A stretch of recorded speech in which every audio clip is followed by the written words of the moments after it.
Welcome, everyone. We're so glad that you're joining us here today. And I'm very happy to introduce to you our special guest today, Daisy Lee. Daisy is a respected leader in the Qigong world with more than 25 years of teaching experience.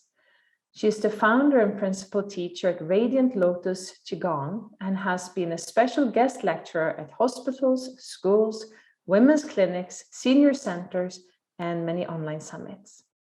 She lives in Puerto Rico with her partner, Mark Rule, and together they're building the Radiant Lotus Retreat Center, where they will share Qigong and nature connection programs. Welcome, Daisy. Thank you, Gayatri. It's so great to be here with you again. Yes, welcome back. This is the second time you are joining us here at the Somatic Movement Summit. So, Daisy, today you're here to share with us another layer to the wisdom within Qigong. Please share with us what you have in mind for us today. Well, Gayatri, Qigong is the area that I've studied and practiced, trained in for over 25 years. And the more I practice, the more I benefit. Even after 25 years, you have deeper connection to the energetic aspects of Qigong. And one of the greatest things I believe is how one aspect is the body, which carries the story of our being. It carries the story of how we've lived, for better or worse. And when I started on Qigong, on this journey, I thought it was specifically for healing, because I came to it through my late husband becoming ill, and so I was using it as a healing technique to support him, but I wasn't thinking about what it could do for me, and that came afterwards. And what I realized over time was how much it cultivates awareness. And when you're doing the movements, it's not just movement anymore. It's a connection to the energy behind the movements. It's a connection to the energetic of the earth that helps us settle and ground, but also the inspiration from above, from the stars, and not just above, but from around us, and especially in nature. So all these, directions provide that alignment, and we are in the center of the cosmos and also on the earth. So we're aware of that alignment. Everything pivots around that alignment. So we can be like the eye of a storm. Being the eye of the storm, we really need that. Yes. To come into a place of centeredness. I think especially nowadays, there's a lot going on in the world, as we know, and easily it can pull you off center. And so we're seeing the results of political decisions, political action that can turn into chaos in some places, as we know, has turned into chaos and violence. And I believe that, on this human journey, if we have the desire to evolve ourselves, but also to evolve the planet and our community at the same time, that we must also be in alignment with the earth. And often she or it is our greatest teacher. Everything you see reflected outside is going to come inside. We're that permeable. And so that permeability also gives us caution about what are we going to filter and allow in? What will we keep out? What story will our bodies tell? And so, yeah. There's a lot there. So what are we taking in and what are we giving out? What are we allowing in? Very good question. You know, we let in a lot without discernment. We have a sensory perception that is beyond the skin, galvanic skin response. It's more than that. It's our instincts, our intuition. And we know, I think, when something is off, when something is not right. And I would say that really anytime that there's violence or violation, that the two words are so similar, but when there's violence, it's a violation of a person or a country. And you get to the repercussions multiplying outwards.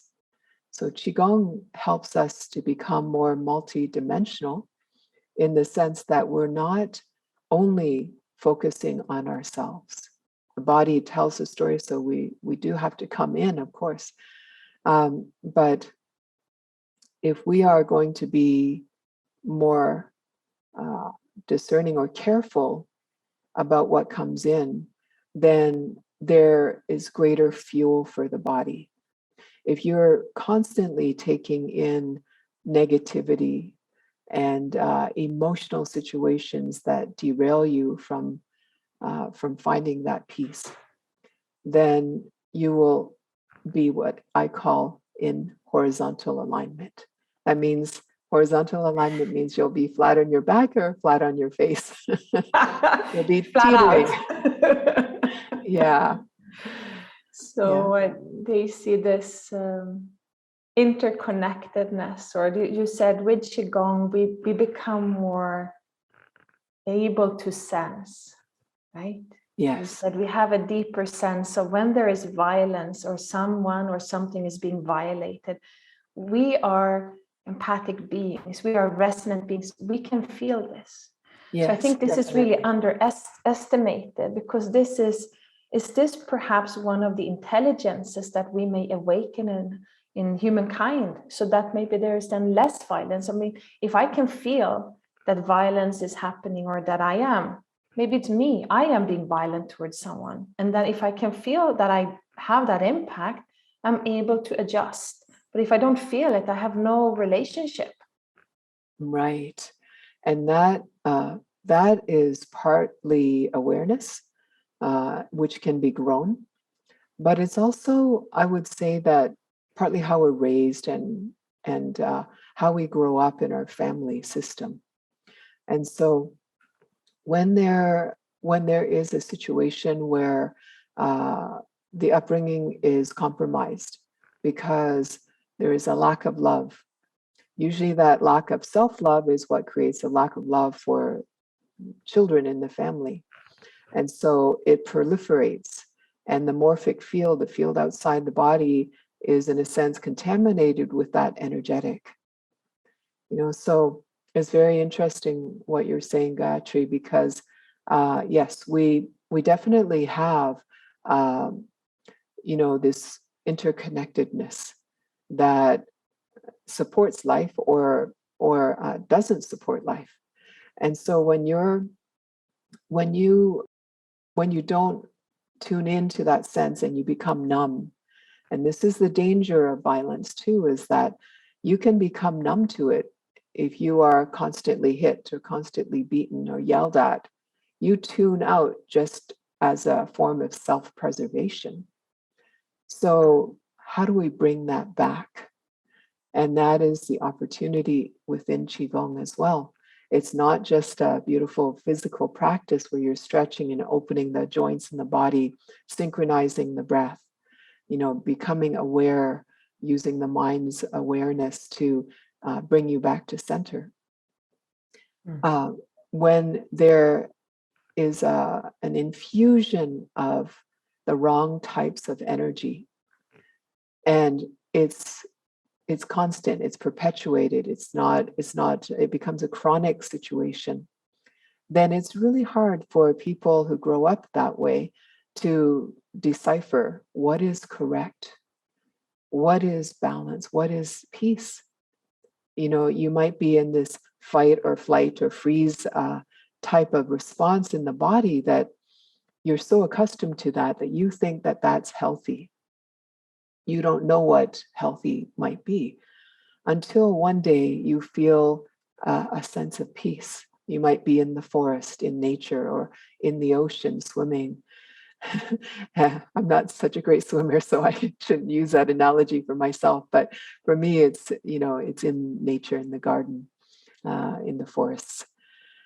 And so, where is your true peace? This is why we use the natural elements as our reflective surface.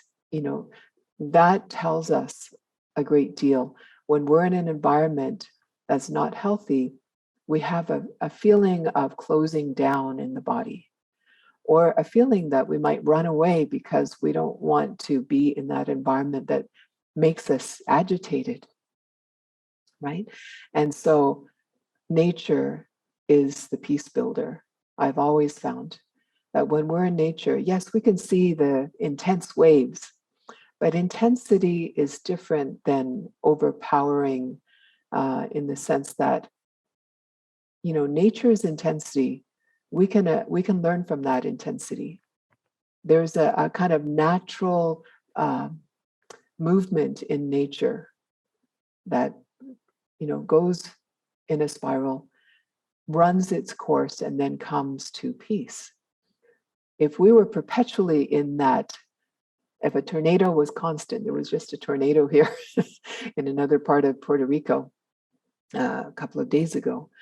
And if we were perpetually in that storm, we would not survive, right? We would be in devastation all the time, in fight or flight or freeze all the time. And so, thank goodness, storms don't usually last for a very long time. They stir things up. They make us aware. They help us not take something for granted. Our livelihood, our peace, our calm, our life force, which is the chi that we talk about. Chi, this is the life force, and our sense of vitality on the earth. And so Qigong seems to me to be one of those great somatic experiences that we can use on a daily basis.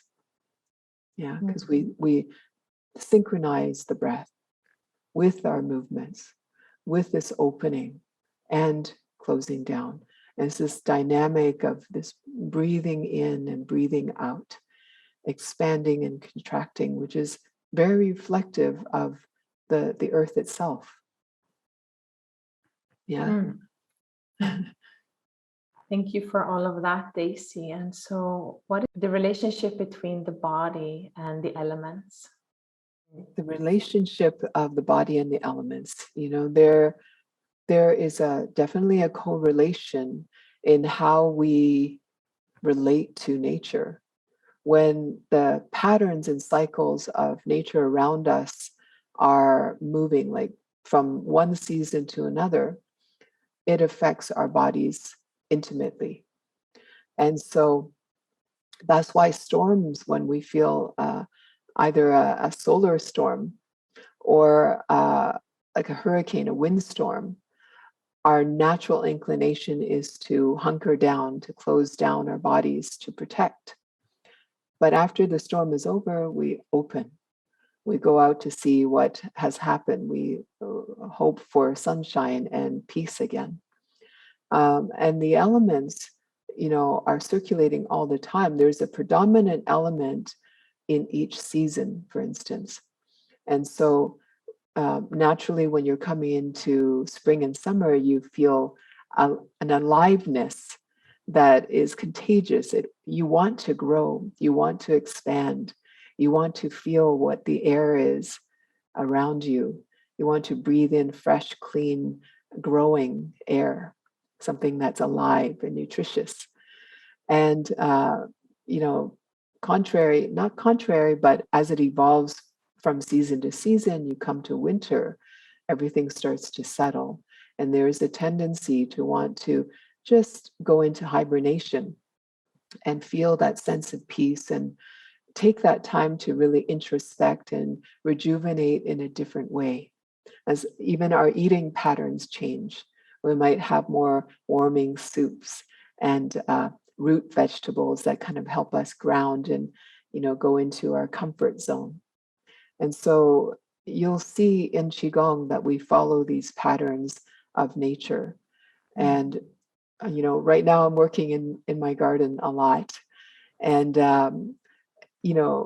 there's the beauty of getting your hands in the dirt and all the microbes that your skin is touching, which is healthy for the body. But then you see pests coming as well. And when the pests come, whether it's like mealybugs or aphids or, some encroachment of nature as well, you have to make a decision.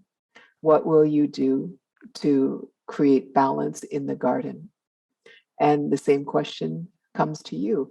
What will you do to create balance in your body, in your emotions, in your mental state? And so it is a constant dance. We're using movement when we do Qigong, but it's a meditative type of movement. It slows us down so that we can actually capture the subtle information that rides on these currents. And so I'm just tuning into, you're speaking about the timelessness of the elements and the connection to us as individuals living on this earth in this life. And I'm tuning into the method or the modality of Qigong and how it's many hundred years old. And so how is it that the knowledge or the wisdom that's highlighted within Qigong is like still relevant? Like, I mean, can you speak to that timeless element of the wisdom? I would love to. It's said that Qigong is about 5,000 years old. That's older than my grandmother. It is ancient, and the wisdom, the amazing thing is that the wisdom has passed down through all those generations. And the essential wisdom in Qigong that's common to all Qigong systems, because Qigong, there are many hundreds, if not thousands, of systems of Qigong. It's the only thing that might make it confusing is that, for some people, is that you have variations on so many elements, but the one thing or the three things that keep it in common is that most often the breath is synchronized with the movements.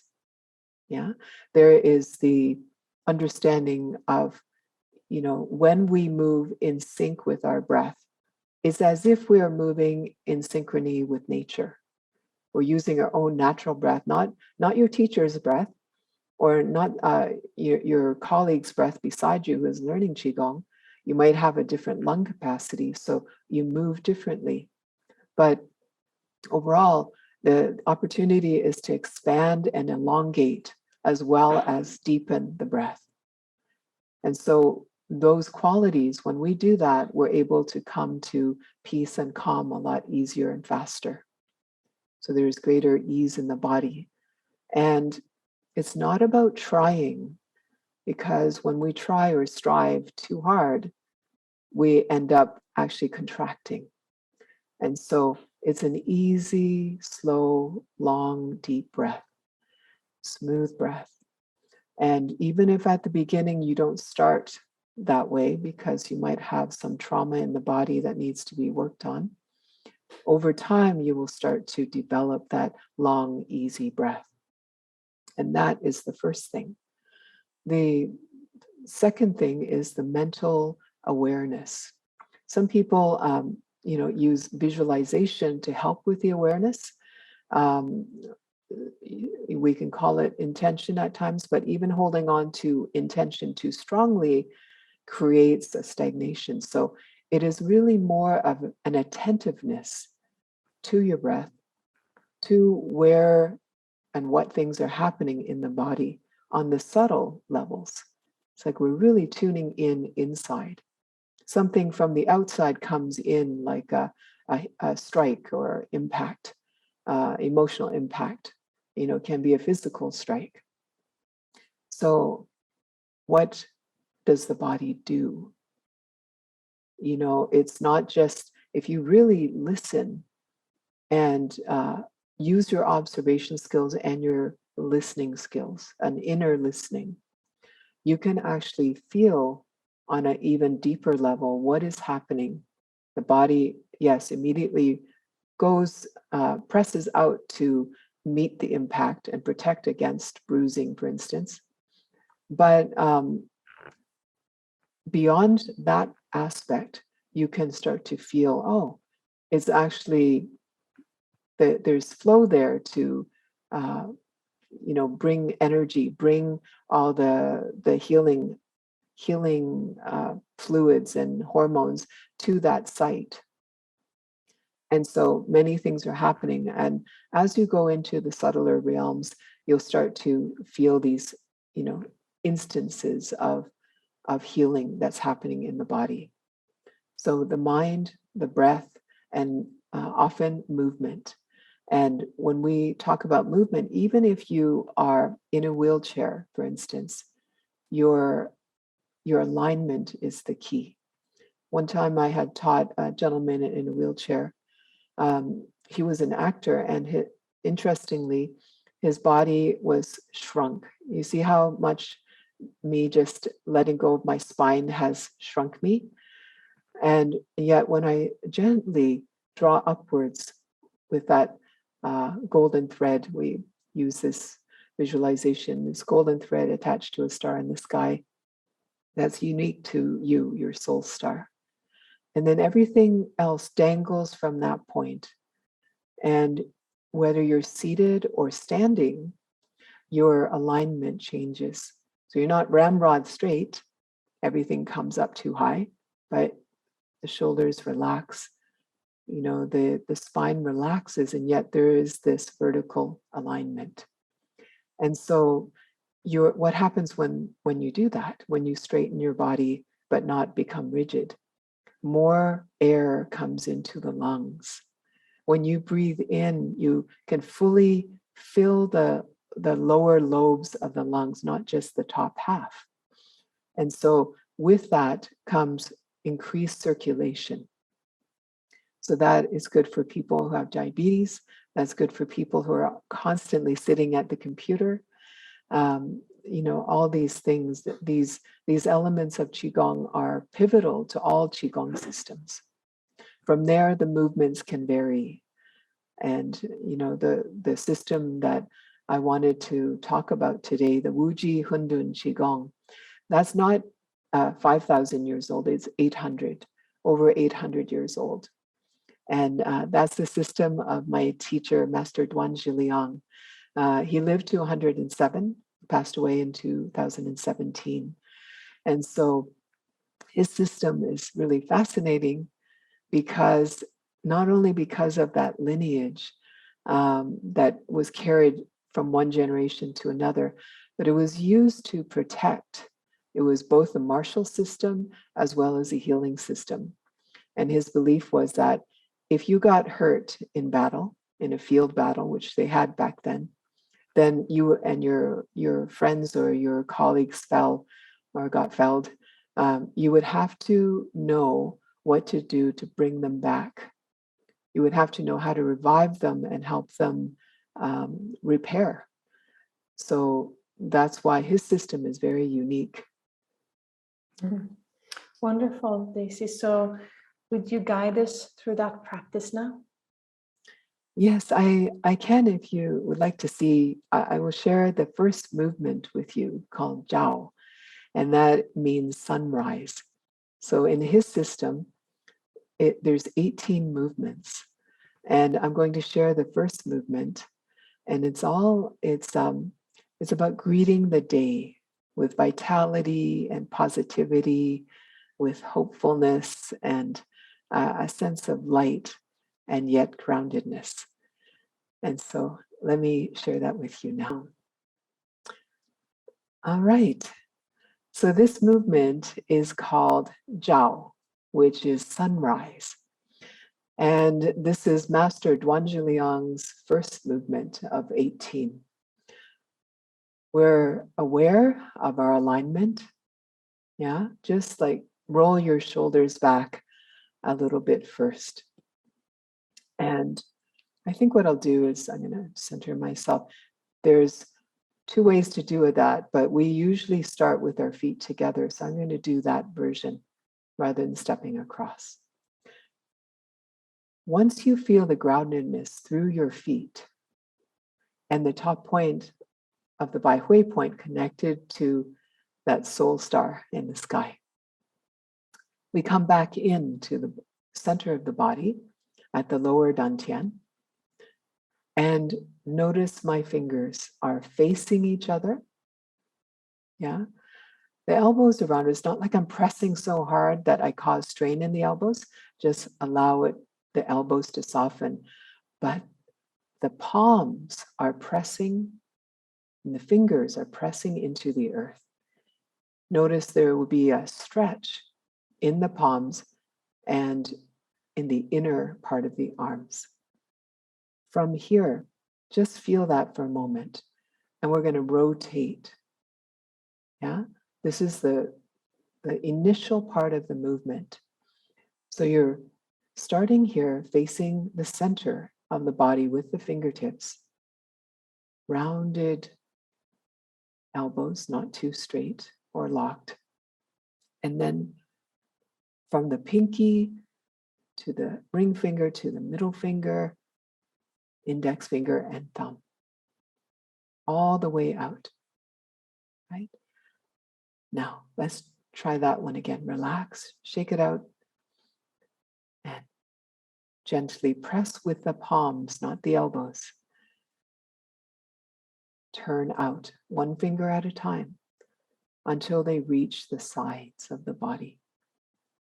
Still maintaining that pull. Rise the hands and arms up,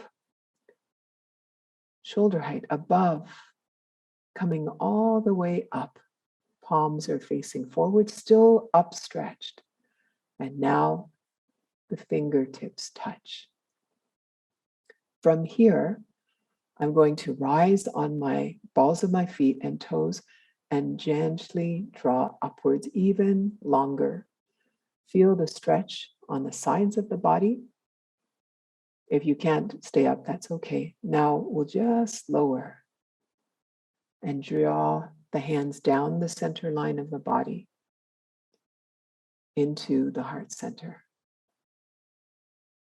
From this position, point the fingers down at the heart, form this diamond of light at the middle dantian. The backs of the fingers come together. We rise up and we offer ourselves to this world. Rise up a little to the shoulder height, turn and exhale. So that's the first part. Let's do that again. Remember that this is a greeting to open your day. So we connect to the earth first, feeling the earth. So at the beginning, there is a relaxing of the palms. Just feel. And now, palms and fingers pointing towards each other, press, turn, all the way out. Rise. As you inhale, fingers meet, pull up. It even pulls up your heels. And lower the heels, lower the arms. Coming back into the heart. This prayer position, honoring of life and compassion. Diamond of light at the middle dantian. Backs of the fingers face each other. Inhale. Turn the palms and wrists. Exhale. It's an offering of who you are into the world. Nice round kind of semicircle. Palms face the earth. Exhale. Okay, I'm going to do that once more before I go into the second aspect of that movement. So just relax and release. Softness. And now, fingertips face each other, gently press. Don't lock the elbow. Turn out. Wrists as far back as possible. Now, inhale, rising up.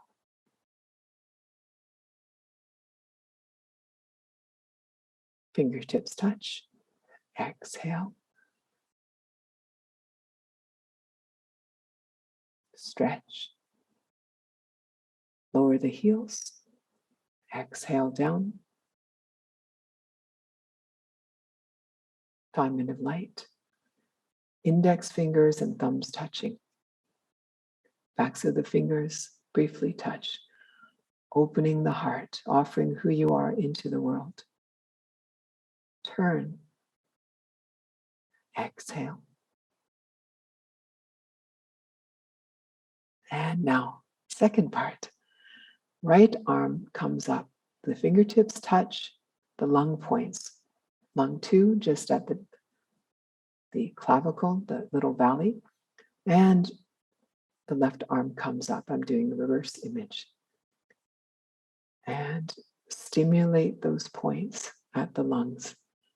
If there's any grief in the body, this helps to release the grief. Take a breath and sigh. Inhale. Exhale. Just feel the relief in the body. Now, drop the chin down, stretching the back of the neck. You'll feel it at the occipital points. Feel that stretch. Just relax the neck. And now, gently roll the head and neck to your right. You'll feel the stretch on the opposite side. And now look up, stretching the front of the neck. Relax the jaw. And release. And now the left ear intending towards the left shoulder, feeling the stretch on the right side of the neck. And roll forward again, chin intending towards the chest. We'll do the opposite roll, left ear intending to the left shoulder. Looking up. Relax the neck now and let it drop back. Feel the stretch in the front of the neck. And relax. Right ear intends to the right shoulder. Feel the stretch on the left side. And now relax that and let the chin intend towards the chest. Feel your alignment and now draw the head back up into the straight position. And give yourself that hug. Release the pressure points and gently open, uncross the arms. Settle the energy down. Shift the weight to the right leg. Pick up the heel of the left foot. And as we step across, the hands form what is called the Wuji Ball. Right hand on top, over top of the left hand. The pinky fingers and the thumbs are intending towards each other. It's like we have a little ball at the lower dantian or the lower belly area. And just feel the connection between the two Laogong points in the palms. And then we come to the rest position with the palms facing the lower abdomen, middle fingers intending towards each other. The heart protection channels through the middle fingers connecting. Okay. And so that is the jiao movement. And what I think I'll do is do the whole thing without so much talking. And you can do it with me again. Shake it out, the fingers, especially if you're not used to doing certain movements, you might find that there's a certain level of the body needing to learn. So there may be a little bit of new stretching for your body. Okay, again, feel the earth. No tension, just circling. And now, fingertips intending towards each other, pressing into the earth through the palms only, through the feet and the palms. Unlock the elbows, unlock the knees. Starting with the pinky fingers, turning out the wrists now, all the way. Inhale up.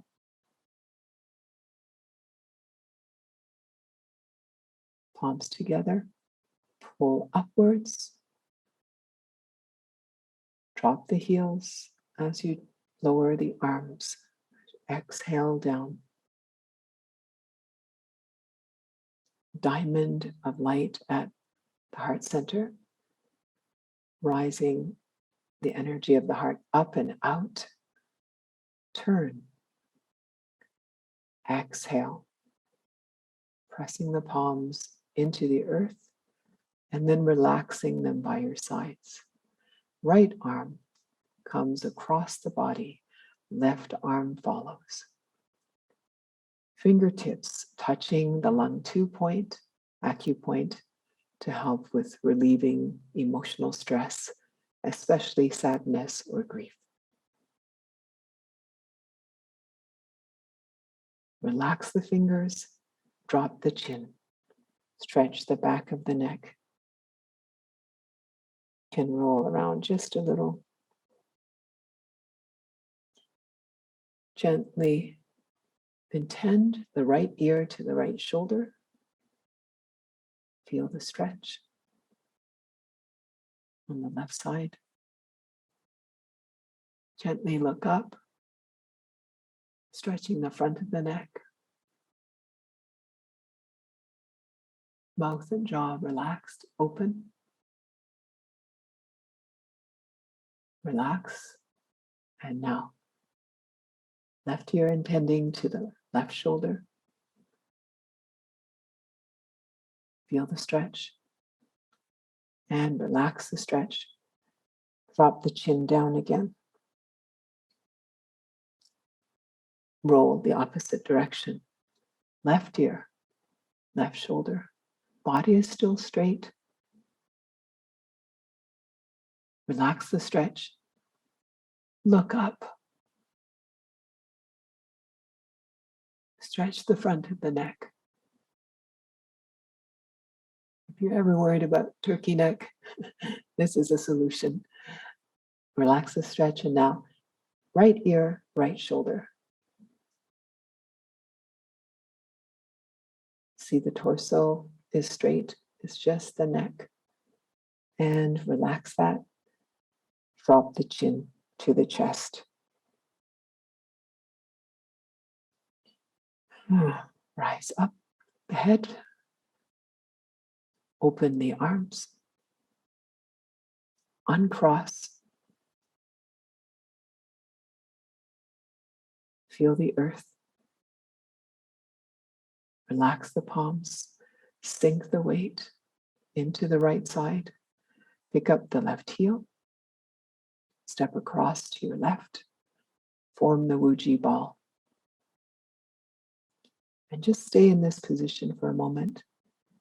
Feel the 2 points in the center of the palms connecting.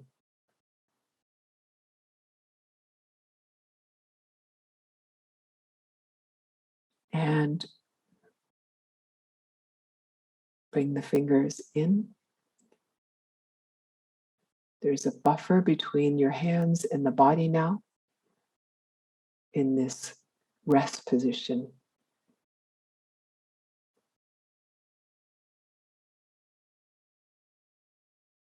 Okay, and step in. Float the arms down. And we bow to each other to honor life. Okay.